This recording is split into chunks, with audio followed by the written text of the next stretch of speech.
That is sentence of death.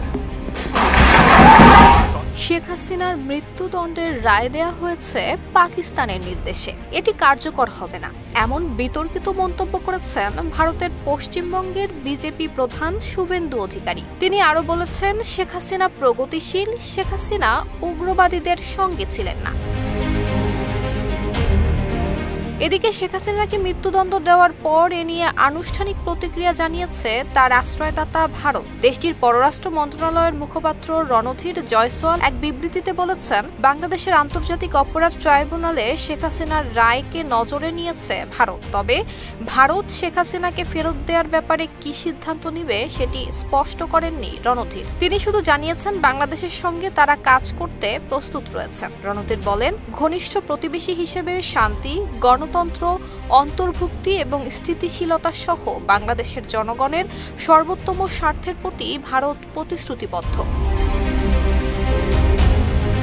17 November মানবতাবিরোধী অপরাধের মামলায় সাবেক প্রধানমন্ত্রী শেখ হাসিনার বিরুদ্ধে সর্বোচ্চ সাজা ঘোষণা করেছে আন্তর্জাতিক অপরাধ ট্রাইব্যুনাল। গত বছরের জুলাই-আগস্ট গণ-অভ্যুত্থানের সময় ছাত্র জনতার উপর সংগঠিত মানবতাবিরোধী অপরাধের মামলায় তার এই সাজা ঘোষণা হয়েছে।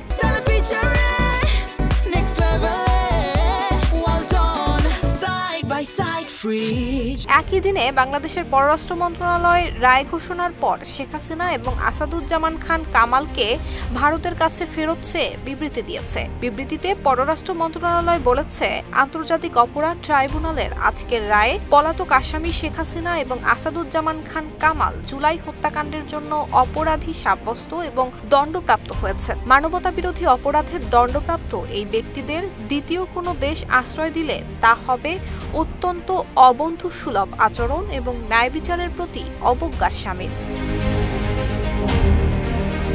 বিবৃতিতে পররাষ্ট্র মন্ত্রণালয়ের তরফে ভারত সরকারের প্রতি আহ্বান জানানো হয়েছে তারা যেন অনতিবিলম্বে দণ্ডপ্রাপ্ত এই দুই ব্যক্তিকে বাংলাদেশ কর্তৃপক্ষের কাছে হস্তান্তর করেন। সেখানে দুই দেশের মধ্যে বিরাজমান প্রত্যর্পণ চুক্তি অনুসারে অবশ্য পালনীয় দায়িত্ব হিসেবে উল্লেখ করা হয়। নুসরাত জাহান মেহেক, ঢাকা পোস্ট।